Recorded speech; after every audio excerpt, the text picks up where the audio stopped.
والفجر وليال عشر والشفع والوتر والليل إذا يسر هل في ذلك قسم لذي حجر ألم تر كيف فعل ربك بعاد إرم ذات العماد التي لم يخلق مثلها في البلاد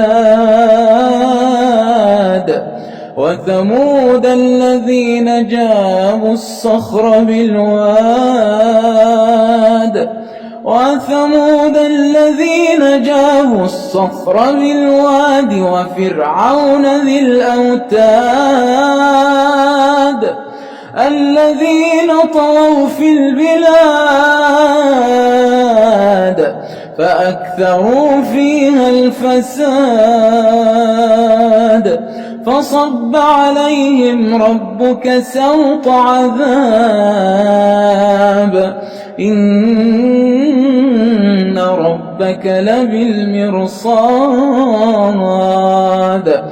فأما الإنسان إذا ما ابتلاه ربه فأكرمه ونعمه فيقول ربي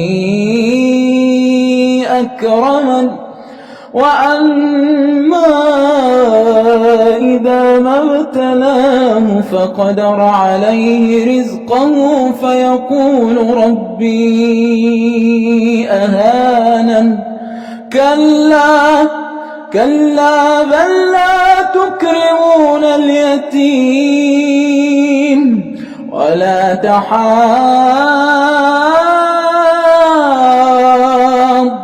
على طعام المسكين وتأكلون التراث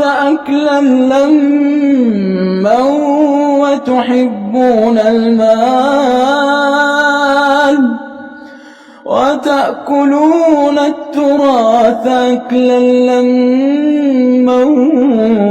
وتحبون المال حبا جما وتأكلون التراث أكلا لما وتحبون المال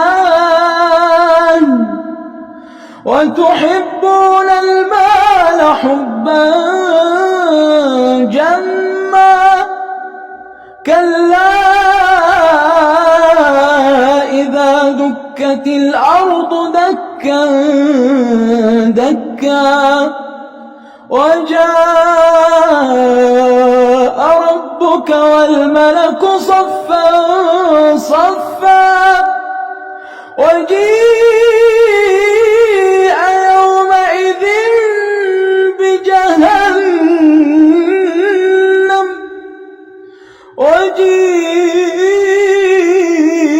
يومئذ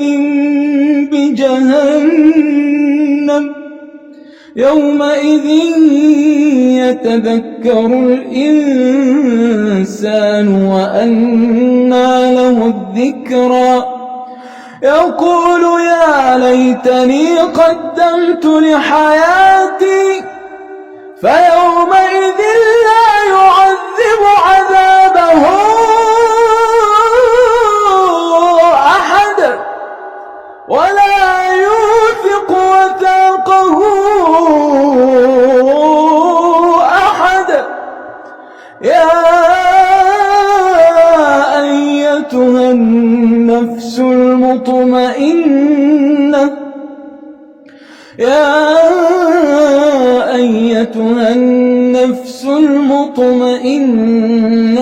ارجعي إلى ربك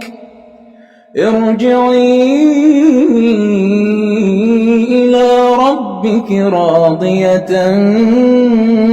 مرضية يا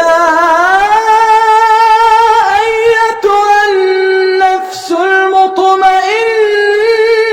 ارجعي إلى ربك راضية مرضية فادخلي في عبادي وادخلي جنتي جنتي